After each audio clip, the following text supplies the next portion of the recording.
बच्चों, मैं सपना जैन आपको क्लास 12 हिंदी आरोह भाग 2 का पाठ 7 पढ़ाने वाली हूँ, जिसका शीर्षक है बादल राग और इसके कवि हैं सूर्यकांत त्रिपाठी निराला जी। तो चलिए शुरू करते हैं निराला जी के जीवन परिचय से। सन 1899 महिषादल। तो इनका जन्म कब हुआ? तो 1899 में हुआ। कहाँ हुआ? महिषादल। महिषादल कौन से ज़िले में आता है? तो बंगाल के मेदिनीपुर ज़िले में आता है। पारिवारिक गांव गढ़ाकोला, और इनका पारिवारिक जो गांव है वो क्या है? गढ़ाकोला है। उन्नाव उत्तर प्रदेश, जो कि उन्नाव जिले में उत्तर प्रदेश में आता है। अब इनकी प्रमुख रचनाएं हैं अनामिका, परिमल, गीतिका, बेला, नए पत्ते, अरुणिमा, तुलसीदास, कुकुरमुत्ता, ये सभी इनके कविता संग्रह हैं। अब है चतुरी चमार, प्रभावती, विल्लीसुर, वक्रिया, चोटी की पकड़, काले कारनामे, ये सब इनकी गद्य की रचनाएं हैं। 8 खंडों में निराला रचनावली प्रकाशित है, और 8 खंडों में इन्होंने क्या है जो निराला रचनावली नाम से प्रकाशित किया है। समन्वय मत वाला पत्रिका का संपादन कार्य भी इन्होंने किया है, और समन्वय और मत वाला जो पत्रिका है उसका कार्य भी इन्होंने ही संपादित किया है, संपादन का। अब इनकी मृत्यु कब हुई थी? तो इनकी मृत्यु 1961 में हुई थी। कहाँ हुई थी? तो इलाहाबाद में हुई थी। नव गति नव लय ताल छंद नव, नवल कंठ नव चलत मंद रव, नव नव के नव विहंग वृंद को, नव पट नव स्वर दे। तो कविता को नया स्वर देने वाले निराला छायावाद के ऐसे कवि हैं जो एक और कबीर की परंपरा से जुड़ते हैं। यहाँ पर बता रहे हैं कि निराला जी कैसे कवि हैं। तो बता रहे हैं कि एक तो ये क्या है, छायावाद के स्तंभ माने जाते हैं, और दूसरे ये कबीर की परंपरा से जुड़े हुए हैं। तो दूसरी ओर समकालीन कवियों के प्रेरणा स्रोत भी हैं, और बता रहे हैं कि जो इनके समकालीन जो कवि थे उनके लिए प्रेरणा के स्रोत भी निराला जी ही रहे हैं। उनका यह विस्तृत काव्य संसार अपने भीतर संघर्ष और जीवन, क्रांति और निर्माण, ओज और माधुर, आशा और निराशा के द्वंद्व को कुछ इस तरह समेटे हुए है कि वह किसी सीमा में बंध नहीं पाता। और बता रहे हैं कि इनका ये जो बड़ा काव्य संसार है वह अपने भीतर संघर्ष और जीवन सभी को एक साथ लेकर चलता है, क्रांति और निर्माण को भी लेकर चलता है, ओज और माधुर्य को भी लेकर चलता है, आशा और निराशा के द्वंद्व को इस तरह से लेके चलता है कि वह किसी सीमा में बांध नहीं पाता है। उनका यह निर्बंध और उदात्त काव्य व्यक्तित्व कविता और जीवन में फांक नहीं रखता है, वे आपस में घुले मिले हैं, मतलब अंतर नहीं रखते हैं, और ऐसा लगता है कि ये आपस में एक दूसरे से जुड़े हुए हैं, मिले हुए हैं। उल्लास, शोक, राग, विराग, उत्थान, पतन, अंधकार, प्रकाश का सजीव कोलाज है उनकी कविता। और बता रहे हैं कि इनकी कविताओं में क्या है, एक साथ आपको उल्लास और शोक देखने मिल जाएगा, राग और विराग देखने को मिल जाएगा। राग मतलब प्रेम, विराग मतलब द्वेष, तो जिसको हम राग द्वेष भी कह सकते हैं, वैराग्य भी कह सकते हैं। उत्थान मतलब ऊंचाई की ओर जाना, पतन मतलब नीचे गिरना, अंधकार मतलब अंधेरा, प्रकाश मतलब उजाला का जो सजीव कोलाज है वो इनकी कविता में ही देखने को मिलता है। जब वे मुक्त छंद की बात करते हैं तो केवल छंद, रूढ़ियों आदि के बंधन को ही नहीं तोड़ते, बल्कि काव्य विषय और युग की सीमाओं को भी अतिक्रमित करते हैं। और बता रहे हैं कि जब भी ये क्या करते हैं, मुक्त छंद की बात करते हैं, तो यहाँ पर रूढ़ी जो परंपराएं हैं, रूढ़ी का मतलब होता है पुरानी परंपराएं, आदि के बंधन को नहीं तोड़ते, बल्कि क्या करते हैं, काव्य विषय और युग की सीमाओं को भी अतिक्रम करते हैं। विषयों और भावों की तरह भाषा की दृष्टि से भी निराला की कविता के कई रंग हैं। एक तरफ तत्सम सामाजिक पदावली और धन्यात्मक बिंबों से युक्त राम की शक्ति पूजा और कठिन छंद साधना का प्रतिमान तुलसीदास है। मतलब बता रहे हैं कि धन्यात्मक बिंब में इनकी रचना देखी जा सकती है, किसकी? राम की शक्ति पूजा, और छंद साधना के प्रतिमान में हम देख सकते हैं तुलसीदास इनकी रचना। तो दूसरी तरफ देसी टटके शब्दों का सौंधापन लिए कुकुरमुत्ता, रानी और कानी, महंगू, महंगा रहा, जैसी कविताएं हैं। धिक जीवन जो पाता ही आया विरोध, कहने वाले निराला, उत्कट आत्मशक्ति और अद्भुत जिजीविषा के कवि हैं, जो हार नहीं मानते हैं। मतलब बड़ी जिज्ञासा मतलब अनोखी जिज्ञासा वाले कवि हैं। जो कवि क्या है, हार मानने वालों में से नहीं है। निराशा के क्षणों में शक्ति की मौलिक अद्भुत जीविका के कवि हैं, और बता रहे हैं कि यदि इनके सामने निराशा के भी क्षण हैं, मौलिक अनोखी जो इनकी जो इच्छा है वह साथ में लिए चलते हैं, जो हार नहीं मानते और निराशा के क्षणों में शक्ति की मौलिक कल्पना कर शक्ति का साधन जुटाते हैं। और ये ऐसे कवि हैं कि इनने कभी हार मानना सीखा ही नहीं, और निराशा के क्षणों में भी अपनी शक्ति को कम नहीं किया, बल्कि उसमें एक नयापन लेकर उस कविता में नए नए साधन जुटा दिए हैं। इसलिए इस शक्ति साधक कवि निराला को वर्षा ऋतु अधिक आकृष्ट करती है, और बता रहे हैं कि इनने क्या बहुत सारी कठिन परिस्थितियों का सामना किया, उसके बाद इनकी जो शक्ति है वह कैसे साध्य हो गई, मतलब साधना करने योग्य हो गई। और ऐसे ही कवि ने क्या है, वर्षा ऋतु को अधिक आकर्षित किया है, मतलब उसकी ओर ये अत्यधिक आकर्षित हुए हैं, क्योंकि बादल के भीतर सृजन और ध्वंस की ताकत एक साथ समाहित है। क्योंकि जो बादल रागन की कविता है, तो बादल की क्या विशेषता होती है, मतलब वो सृजन भी कर सकता है और ध्वंस, मतलब दोनों ही चीज़ें उसके साथ कैसी होती, एक साथ समाहित होती हैं। बादल उन्हें प्रिय है क्योंकि स्वयं उनका व्यक्तित्व बादल के स्वभाव के करीब है। तो बता रहे हैं इनको बादल क्यों प्रिय है, तो बादल इसलिए प्रिय है क्योंकि इनका व्यक्तित्व और बादल का स्वभाव दोनों ही मैच खाते हैं।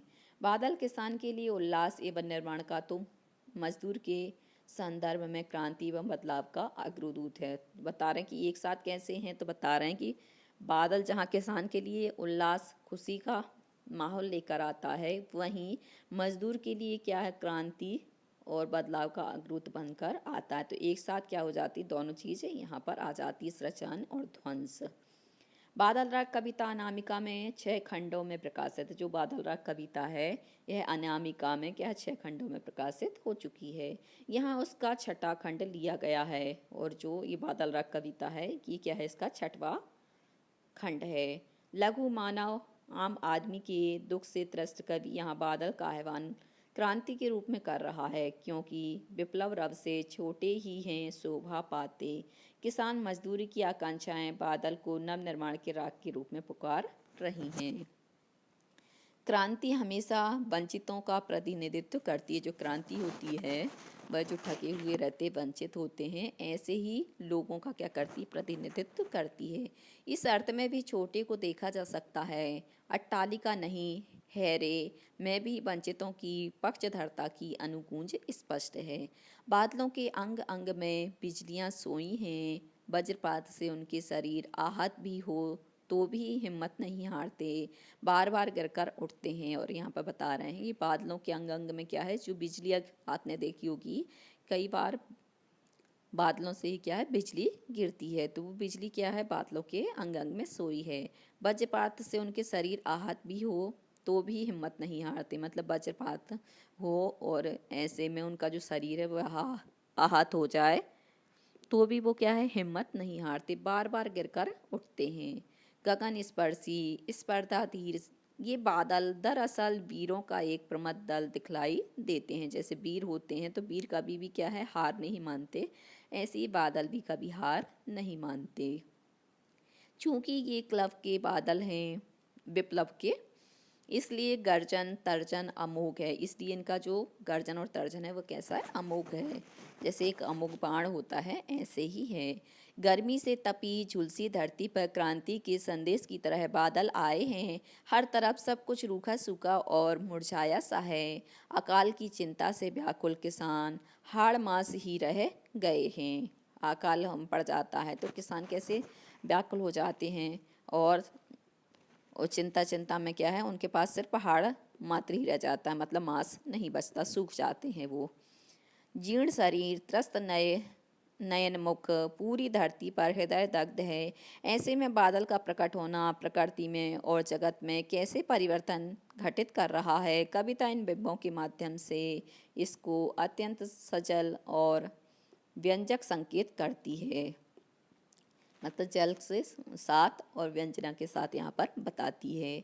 धरती के भीतर सोए अंकुर नव जीवन की आशा से सिर ऊंचा करके बादल की उपस्थिति दर्ज कर रहे हैं और बता रहे हैं कि धरती के भीतर जो सोए अंकुर हैं, क्योंकि किसान क्या करता है, पानी जब एक बार गिर जाता है तो जो धरती होती मुलायम हो जाती, तो मुलायम मुलायम होने के बाद वो उसमें क्या करता है, बीज डालता है, और बीज डालने के बाद जो बीज होते हैं वह नमी पाकर अंकुरित हो जाते हैं।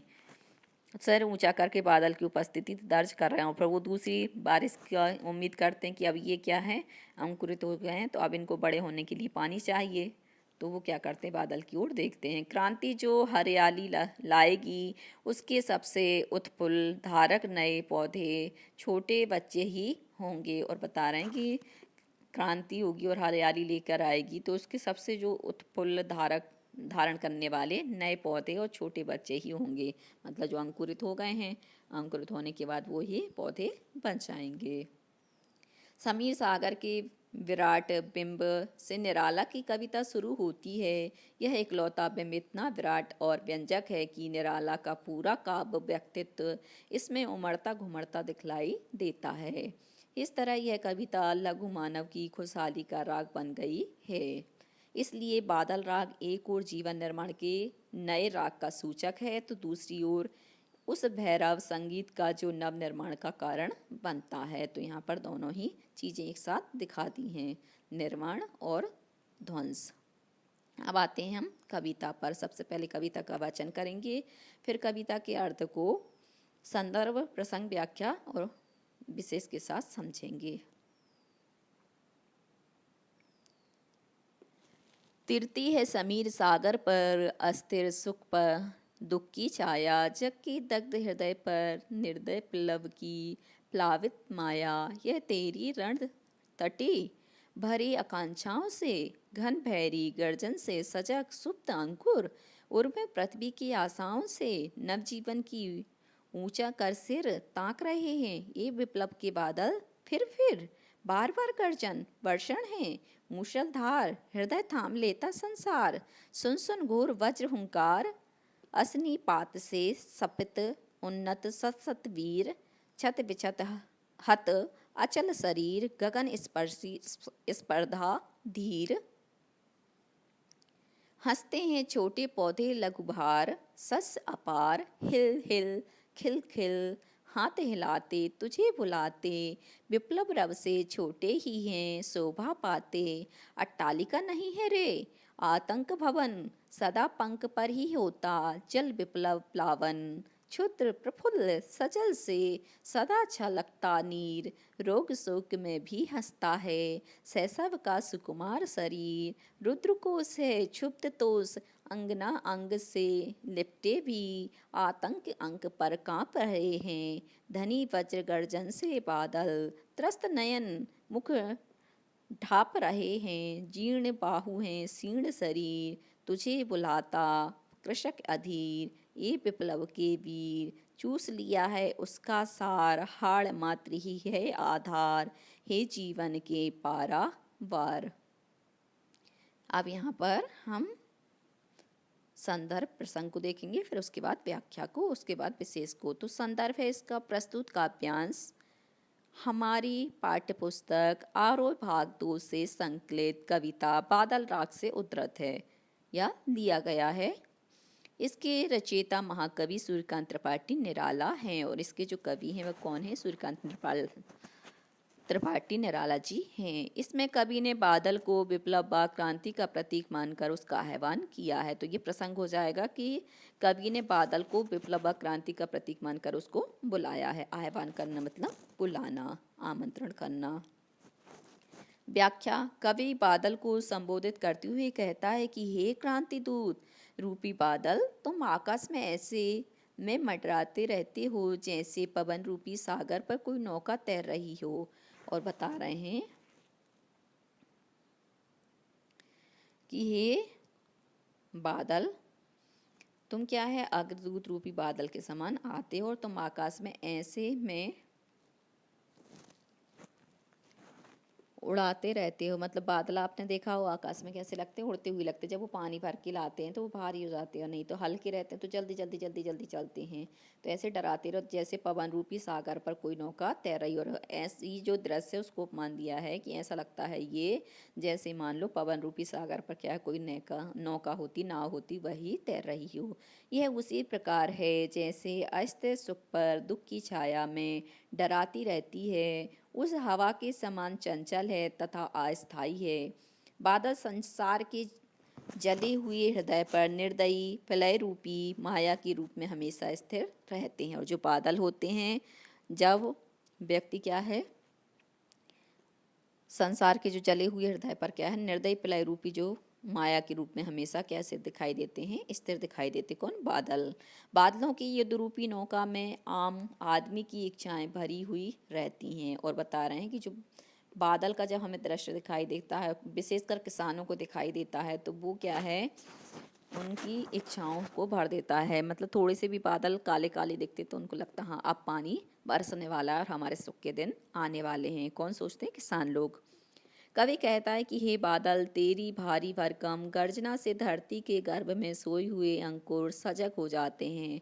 और जैसे ही बादलों की गर्जना शुरू होती है बरसने के लिए, तो धरती में जो बीज बोए होते हैं तो वो भी क्या है, गर्जना को पा करके अंकुरित होने के लिए सजग हो जाते, जाग जाते हैं। अर्थात कमजोर व निष्क्रिय व्यक्ति भी संघर्ष के लिए तैयार हो जाते हैं। अर्थात कमजोर व निष्क्रिय व्यक्ति भी संघर्ष के लिए तैयार हो जाते हैं।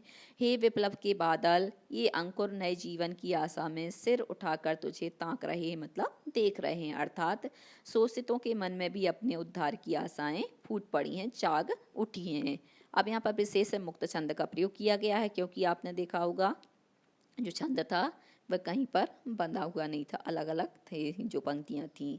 वीर रस का प्रयोग किया गया है और खड़ी बोली का भी यहाँ पर प्रयोग किया गया है। अब आते हैं अगली व्याख्या पर। फेर से लेकर शोभा पाते तक संदर्भ पूर्वत हो जाएगा प्रसंग। यहाँ पर कवि बादलों की गर्जना के बाद जो मूसलाधार बारिश होती है उसके बारे में बताते हुए कहता है। अब व्याख्या। कवि कहता है कि हे क्रांतिकारी बादल, तुम बार बार गर्जन करते हो तथा मूसलाधार बारिश करते हो। तुम्हारी वज्र के समान भयंकर आवाज को सुनकर संसार अपना हृदय थाम लेता है। मतलब आपने देखा हो कई बार इतनी तेज तेज बादल हैं, गरजते हैं कि हम अपने कानों पर हाथ रख लेते हैं और एकदम हृदय थाम कर बैठते, पता नहीं अब क्या होने वाला है। अर्थात भयभीत हो जाते हैं। बिजली गिरने से आकाश की ऊंचाइयों को छूने की इच्छा रखने वाले ऊंचे पर्वत भी उसी प्रकार घायल हो जाते हैं। और कई बार क्या होता है, बिजली गिरती है और बिजली गिरने से जो बड़े बड़े पर्वत होते हैं, क्योंकि बिजली गिरती है तो जो पेड़ वगैरह होते हैं वो क्या हो जाते हैं, कई बार जल जाते हैं। तो पेड़ जलने के कारण जो पर्वत हैं वो कैसे हो जाते हैं, घायल हो जाते हैं। जैसे रण क्षेत्र में वज्र के प्रहार से बड़े बड़े वीर मृत्यु को प्राप्त हो जाते हैं। इसके विपरीत छोटे पौधे हंसते हैं। मतलब छोटे छोटे पौधे होते हैं वो कैसे होते हैं, प्रसन्न होते हैं। वे उस विनाश से अब जीवन प्राप्त करते हैं। मतलब वो क्या है, जो वहाँ पर विनाश होता परंतु यहाँ पर ये क्या करते हैं, उससे जीवन प्राप्त कर लेते हैं। वे अपार हरियाली से प्रसन्न होकर हाथ हिलाकर तुझे बुलाते हैं। और वो क्या करते हैं, ऐसे में अपनी हरियाली से प्रसन्न होकर, तुम्हें ऐसा लगता है जैसे अब हरियाली रहती, हिलती रहती, हवा चलती है थोड़ी थोड़ी, तो ऐसा लगता है जैसे तुम्हें हाथ से बुला रहे हों। विनाश के सोर से सदा धीरे छोटे प्राणियों को ही लाभ मिलता है। और बता रहे हैं कि जब भी विनाश होता है तो फायदा किसको होता है, छोटे छोटे जो प्राणी होते हैं उनको ही लाभ मिलता है। दूसरे शब्दों में क्रांति से निम्न व दलित वर्ग को अपने अधिकार मिलते हैं। और यहाँ पे बताया कि जब जब भी बड़े लोगों का विनाश होता है तो लाभ किसको मिलता है, निम्न और दलित वर्ग के जो लोग होते हैं उनको ही मिलता है। अगला दिया है यहाँ पर व्याख्या। अट्टालिका से लेकर रहे हैं व्याख्या। कवि कहता है कि पूंजीपतियों के ऊंचे ऊंचे भवन मात्र भवन नहीं है, अपितु ये गरीबों को आतंकित करने वाले भवन हैं। मतलब यहाँ पर जो कवि है वह इस बात को बताना चाह रहा है कि जो बहुत अमीर लोग होते हैं वो क्या करते हैं, बहुमंजिले भवन बना लेते हैं, मकान बना लेते हैं। तो ये गरीबों को क्या करते हैं, आतंकित करते हैं, क्योंकि उनके पास रहने के लिए झोपड़ी भी पर्याप्त नहीं होती। और यहाँ पर ये लोग इतने भवन बना करके और उनमें रह रहे होते हैं, तो वो उनको देख देख करके दुखी होते हैं। ये सदैव गरीबों का शोषण करते हैं। और ये इनके जो भवन बनते इतने बड़े बड़े, वो कैसे बनते हैं, तो गरीबों का शोषण करके ही बनते हैं। वर्षा से जो बाढ़ आती है वह सदा कीचड़ से भरी धरती को ही डुबोती है। और बता रहे हैं कि जो वर्षा के समय बाढ़ आती है तो वह हमेशा क्या करती, कीचड़ से भरी जो धरती होती है उसको ही डुबाती है। भयंकर जल प्लावन सदैव कीचड़ पर ही होता है। और बता रहे हैं कि जो भयंकर जल प्लावन होता है वह कहाँ होता है, तो कीचड़ पर ही होता है। यही जल जब कमल की पंखुड़ियों पर पड़ता है तो वह अधिक प्रसन्न हो उठता है। और बता रहे हैं कि यही जल, क्योंकि जो कमल होता है वो कहाँ खिलता है, तो कीचड़ में ही खिलता है। तो जो जल यदि कमल की पंखुड़ी पे पड़ जाए तो वो क्या होता है, बहुत ज़्यादा प्रसन्न दिखता है, क्योंकि उस पर सूर्य का प्रकाश पड़ता है तो वो बहुत ज़्यादा सुंदर दृश्य दिखता है। प्रलय से पूंजीपतियों वर्ग ही प्रभावित होता है। और बता रहे हैं कि जब प्रलय होता है तो प्रलय होने के बाद सबसे ज़्यादा प्रभाव किस पर पड़ता है, तो पूंजीपतियों पर ही पड़ता है। निम्न वर्ग में बच्चे कोमल शरीर के होते हैं तथा रोग व कष्ट की दशा में भी सदैव मुस्कुराते रहते हैं, क्योंकि उनको आदत रहती है ऐसे में रहने की। परंतु जो अमीर घर के लोग होते हैं, उनके जो बच्चे होते हैं, उनको तो ऐशो आराम की आदत होती है, तो वो इस चीज़ को सहन नहीं कर पाते। जबकि गरीब लोग होते हैं, गरीबों के बच्चे होते हैं, वो इन सब कष्टों को ऐसे ही सहन कर जाते हैं और उसमें भी वो हंसते रहते हैं। वे क्रांति होने में भी प्रसन्न रहते हैं, मतलब क्रांति भी हो गई तो भी वो खुश ही रहेंगे। पूंजीपतियों ने आर्थिक साधनों पर कब्जा कर रखा है। और जितने भी पैसे वाले लोग हैं उन्होंने क्या कर रखा है, जितने भी महंगी महंगी चीज़ें हैं, जो चीज़ पैसों से खरीदी जा सकती हैं, उन सब पर उन्होंने क्या है, कब्जा जमा रखा है। उनकी धन इकट्ठा करने की इच्छा अभी भी नहीं भरी है। मतलब उनके पास इतना पैसा होता है उसके बाद भी उनका मन तृप्त नहीं होता, वो और पैसा और पैसा करके इकट्ठा करते रहते हैं। इतना धन होने पर भी उन्हें शांति नहीं है। वे अपनी प्रियाओं से लिपटे हुए हैं, मतलब राग रंग में लगे रहते हैं। फिर भी बादलों की गर्जना सुनकर कांप रहे हैं, मतलब वो अपनी प्रीतमा के साथ सो रहे हैं, प्रियतमा के साथ में हैं।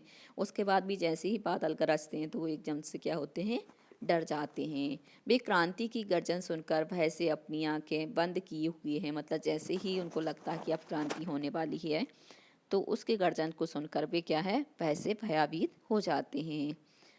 और ऐसे में वो क्या करते हैं, डर के मारे अपनी आंखें बंद कर लेते, क्योंकि हमें डर लगता है तो हम सबसे पहले क्या करते हैं, अपनी आंखों को बंद करते हैं तथा मुंह को छिपाए हुए हैं। और ऐसे में वो क्या करते हैं, अपने मुंह को छिपा लेते हैं। अगला है रुद्र से लेकर पारावार तक। कभी कहता है कि हे विप्लव के वीर, शोषण के कारण किसान की बाहें शक्तिहीन हो गई हैं। मतलब उनका इतना शोषण किया गया है कि उनकी भुजाओं में शक्ति ही नहीं बची है। उसका शरीर कमजोर हो गया है, वह शोषण को खत्म करने के अधीर होकर तुझे बुला रहा है।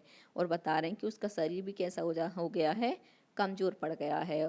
फिर भी वो क्या है, शोषण को खत्म करने के लिए व्याकुल होकर तुम्हें बुला रहा है। शोषकों ने उसकी जीवन शक्ति छीन ली, और जो शोषक लोग हैं उन्होंने क्या किया है, उसकी जीवन शक्ति को छीन लिया है, समाप्त कर दिया है। उसका सार तत्व चूस लिया है, मतलब उनका जो सार तत्व था उनको उन्होंने चूस लिया है, मतलब उनकी मेहनत को खा लिया है। अब वह हड्डियों का ढांचा मात्र रह गया है, क्योंकि उनकी मेहनत का उन्हें मिलना चाहिए, परंतु पूरी मेहनत ना मिलने के कारण उनके पास क्या बचा है, सिर्फ हड्डियों का ढांचा ही बचा है, मतलब मांस नहीं है। मांस कब बनता है, जब हम अच्छा खाते पीते हैं, अच्छे से रहते हैं, चिंता मुक्त रहते हैं, तो हमारे पास मांस जुड़ता है। पर यहाँ पे उनको खाने को पर्याप्त नहीं मिल रहा, क्योंकि उनका जितना भी मेहनताना है उनको नहीं मिल पा रहा है, तो उनके पास काम कर करके हड्डियां ही शेष बच जाती हैं। हे जीवन दाता, तुम बरस कर किसान की गरीबी दूर करो, क्रांति करके शोषण को समाप्त करो। अब यहाँ पर विशेष है, चित्रात्मक शैली का प्रयोग किया गया है और मुक्तक छंद है।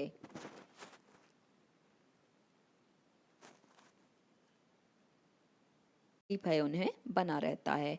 अगला प्रश्न है, असनी पात से सापित उन्नत सशत वीर पंक्ति में किसकी ओर संकेत किया गया है या इशारा किया गया है। तो इस पंक्ति में कवि ने पूंजीपति या शोषक या धनिक वर्ग की ओर संकेत किया है।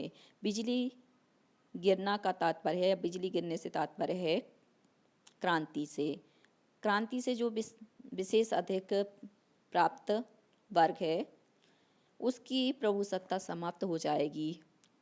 और वह उन्नति की शिखर से गिर जाता है। मतलब जैसे ही उनके यहाँ पर छापा आदि पड़ेगा तो वो क्या है, बहुत ऊंचे ऊंचे पदों पर बैठे हैं, परंतु उस छापे में क्या होगा, उनकी सारी जितनी भी संपत्ति है वह चली जाएगी और उन्नति के शिखर से वो कैसे नीचे आ जाएंगे और उसका वर्ग जो गर्व है, अहंकार है, घमंड है, वह कैसा हो जाएगा, चूर चूर हो जाता है।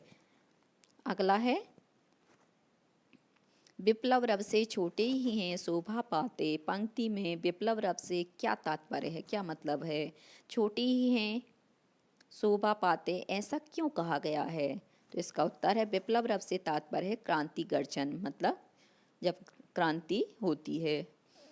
जब जब क्रांति होती है तब तब शोषक वर्ग या सत्ताधारी वर्ग के सिंहासन डोल जाते हैं। आपने देखा होगा राजनीति में ही कि जब जब भी क्रांति होती है, मतलब आम जनता जागृत हो जाती है, तो जो बड़े बड़े अधिकारी होते हैं वो भी हिल जाते हैं कि पता नहीं अभी लोग क्या करने वाले हैं, तो उनके जो सिंहासन होते हैं वो भी डोलायमान हो जाते हैं। जैसे अभी ही चुनाव होगा और चुनाव में यदि मान लो सही से वोट नहीं दिए गए तो जिस पार्टी को जीतना रहता वो पार्टी क्या हो जाती है, हार जाती है, तो उनका जो सिंहासन है वह छिन जाता है, उनकी संपत्ति, प्रभुसत्ता आदि समाप्त हो जाती है। और इस प्रकार से उनने जितना भी सोचा होता है कि हम इतनी पैसा कमा लेंगे, हमें इतनी प्रसिद्धि मिल जाएगी, तो ये सभी चीज़ें उनकी सीट जानते ही समाप्त हो जाती है। कवि ने कहा है कि क्रांति से छोटे छोटे ही शोभा पाते हैं, मतलब क्रांति होने से जो छोटे छोटे लोग होते हैं, जैसे आम जनता होती है, उसको ही लाभ मिलता है।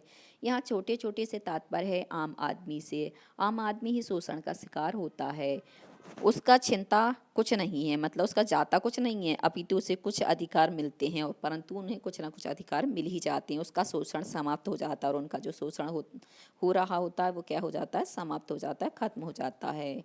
अगला है, बादलों के आगमन से प्रकृति में होने वाले किन किन परिवर्तनों को कविता रेखांकित करती है? तो यहाँ पे बताया है, बादलों के आगमन से प्रकृति में निम्नलिखित परिवर्तन होते हैं, जैसे बादल गर्जन करती हुई मूसलाधार वर्षा करता है।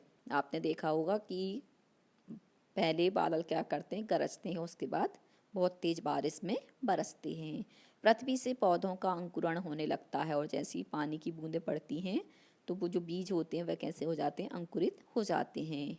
मूसलाधार वर्षा होती है, मतलब बहुत तेज तेज बारिश होती है। बिजली चमकती है तथा उसके गिरने से पर्वत शिखर टूटते हैं और जैसे ही बिजली गिरती है तो बड़ी बड़ी जो चट्टानें हो जाती हैं, मतलब होती हैं, तो वो क्या हो जाती हैं, टूट जाती हैं। हवा चलने से छोटे छोटे पौधे हाथ हिलाते से प्रतीत होते, मतलब बहुत तेज हवा चलती है क्योंकि बिजली गिरती है, बारिश होती है, उस समय क्या है, हवा भी चलती है, तो ऐसा लगता है छोटे छोटे पौधे जैसे हाय हलो कर रहे हों, और बड़े बड़े जो होते हैं पेड़ के पेड़ गिर जाते हैं। गर्मी के कारण दुखी प्राणी बादलों को देखकर प्रसन्न हो जाते हैं और बहुत तेज गर्मी के बाद जून में होती बारिश, तो उस समय क्या है, बहुत गर्मी पड़ती है और जैसे ही बारिश होती है तो सब प्रसन्न हो जाते हैं, खुश हो जाते हैं। अगला प्रश्न है कि व्याख्या कीजिए, तीर्थी, मायस और दूसरा दिया अट्टालिका से प्लावन। तो इनकी व्याख्या के लिए क्रम से हम क्या कर सकते हैं, जो व्याख्या नंबर 1 आ जाएगा तीर्थी से लेकर माया तक वाला, और अट्टालिका से लेकर प्लावन 3 नंबर की व्याख्या जो मैंने आगे लिखी है और आपको भी समझाई भी थी। अगला है कला की बात। पूरी कविता में प्रकृति का मानवीकरण किया गया है, मतलब प्रकृति को मानव के जैसा बताया गया है। आपको प्रकृति का कौन सा मानवीय रूप पसंद आया और क्यों? तो कवि ने पूरी कविता में प्रकृति का मानवीकरण किया है। मुझे प्रकृति का निम्नलिखित मानवीय रूप पसंद आया है। हंसते हैं छोटे पौधे, लघुभार, सस अपार, हिल हिल, खिल खिल, हाथ हिलाते, तुझे बुलाते। इस काव्यांश में छोटे छोटे पौधों को शोषित वर्ग के रूप में बताया गया है, मतलब जो छोटे छोटे पौधे होते हैं वह शोषित वर्ग के व्यक्ति के रूप में हैं। इनकी संख्या सर्वाधिक होती है, जो आम जनता होती है उसकी संख्या कैसी होती है, ज़्यादा होती है। ये क्रांति की संभावना से प्रसन्न होती है और जब भी बदलाव की बात आती, क्रांति होने की बात आती, तो ये भी लोग कैसे होते हैं, प्रसन्न हो जाते हैं। ये हाथ हिला हिलाकर क्रांति का आह्वान करते हुए प्रतीत होते हैं और ऐसा लगता है मानो हाथ हिलाकर यह क्रांति करवाना चाहते हों। यह कल्पना अत्यंत सुंदर है। अगला है, कविता में रूपक अलंकार का प्रयोग कहाँ कहाँ हुआ है, संबंधित वाक्यांश को छांट कर लिखिए। तो रूपक अलंकार के प्रयोग की पंक्तियां निम्नलिखित हैं। तीर्थी है समीर सागर पर, मतलब समीर रूपी सागर पर। आस्थिर सुख पर दुख की छाया, यह तेरी रण तरी, भेरी गर्जन से सजग सुप्त अंकुर, हे विप्लव के बादल, हे जीवन के पारा बार। जहाँ उपमान उपमेय में क्या है, तादात्म्य संबंध स्थापित किया जाता है, अभेद स्थापित कर दिया जाता है, वहाँ पर क्या होता है, रूपक अलंकार होता है। अब अगला है, इस कविता में बादल के लिए हे विप्लव के वीर तथा हे जीवन के पारावार जैसे संबोधनों का इस्तेमाल किया गया है। बादल राग कविता के शेष 5 खंडों में भी कई संबोधनों का इस्तेमाल किया गया है। बादल राग कविता के शेष 5 खंडों में भी क्या है, संबोधना का इस्तेमाल किया गया है। जैसे और वर्ष के हर्ष, मेरे पागल बादल, ये निर्बंध, ये स्वच्छंद, ये उद्दाम, ये सम्राट, ये विप्लव के प्लावन, ये अनंत के चंचल, शिशु सुकुमार। उपयुक्त संबोधनों की व्याख्या करते हुए तथा बताएं कि बादल के लिए इतने संबोधनों का क्या औचित्य है, मतलब क्यों इतने सारे संबोधनों का प्रयोग किया गया है। तो इन संबोधनों का प्रयोग करके कवि ने न केवल कविता की सार्थकता को बढ़ाया है, बल्कि प्रकृति के सर्वाधिक महत्वपूर्ण उपादान होते हैं उनका सुंदर चित्रण भी किया है। बादल के लिए किए संबोधनों की व्याख्या इस प्रकार है। अरे वर्ष के हर्ष मतलब खुशी का प्रतीक, मेरे पागल बादल तो मद मस्ती का प्रतीक, ये निर्बंध तो बंधनहीनता का प्रतीक, ये उद्दाम स्वतंत्रता से घूमने वाले, ये सम्राट मतलब भयहीन होकर, ये विप्लव के प्लावन मतलब सर्वशक्तिशाली होना, ये अनंत के चंचल शिशु सुकुमार बच्चों के समान चंचल होना। अगला प्रश्न है, कवि बादलों को किस रूप में देखता है। कालिदास ने मेघदूत काव्य में मेघों को दूत के रूप में देखा है। आप अपना कोई काल्पनिक बिंब दीजिए, मतलब यहाँ पर कल्पना करके आपको इस प्रश्न का उत्तर देना है। कवि बादलों को क्रांति के प्रतीक के रूप में देखता है। बादलों के द्वारा वह समाज में व्याप्त शोषण को खत्म करना चाहता है ताकि शोषित वर्ग कि अपने सर्वाधिकार मिल सके, मतलब उनको भी अपने जो अधिकार हैं वह प्राप्त हो सकें। काल्पनिक बिंब ही आशा की रूपक हमें जल्दी ही सिक्त कर दो, अपनी उजली और छोटी छोटी बूंदों से जिनमें जीवन का राग छिपा है, ये आशा के संचारित कर बादल। तो यहाँ पर इस प्रकार से यहाँ पर प्रयोग किया गया है। अब अगला है, कविता को प्रभावी बनाने के लिए कवि विशेषणों का सायास प्रयोग करता है। जैसे अस्थिर सुख, सुख के साथ अस्थिर विशेषण के प्रयोग ने सुख के अर्थ में विशेष प्रभाव पैदा कर दिया है। ऐसे अन्य विशेषणों को कविता से छांट कर लिखें तथा बताएं कि ऐसे शब्द पदों के प्रयोग से कविता के अर्थ में क्या विशेष प्रभाव पैदा हुआ है। तो कविता में कवि ने अनेक विशेषणों का प्रयोग किया। विशेषण किसके कहते हैं, जो संज्ञा और सर्वनाम की विशेषता को बतलाते हैं उन्हें हम विशेषण कहते हैं, जो कि निम्नलिखित हैं। निर्दय विप्लव, विनाश को अधिक निर्मम व विनाशक बताने हेतु निर्दय विशेषण का प्रयोग किया गया है। दग्ध हृदय, दुख की अधिकता संतप्ता हेतु यहाँ पर दग्ध विशेषण का प्रयोग किया गया है। सजग सुप्त अंकुर, धरती के सोए किंतु सजग अंकुर हेतु सजग सुप्त विशेषण का प्रयोग किया गया है। वज्र हुंकार, हुंकार की भीषणता हेतु यहाँ पर वज्र विशेषण का प्रयोग किया गया है।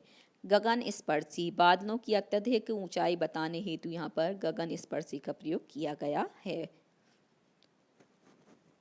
आतंक भवन, भयावह महल के समान आतंकित कर देने वाले, यहाँ पर इसलिए आतंक भवन विशेषण का प्रयोग किया गया है। त्रस्त नयन, आंखों की व्याकुलता को बताने के लिए यहाँ पर त्रस्त नयन विशेषण का प्रयोग किया गया है। जीर्ण बाहु, बाहों की दुर्बलता को बताने के लिए यहाँ पर जीर्ण बाहु विशेषण का प्रयोग किया गया है। तो बच्चों आज के लिए सिर्फ इतना ही। यदि आपको हमारा ये वीडियो पसंद आया है तो लाइक कीजिए, शेयर कीजिए, सब्सक्राइब कीजिए तथा इस पाठ से संबंधित कोई भी प्रश्न है तो नीचे कमेंट्स में पूछ लीजिए। धन्यवाद।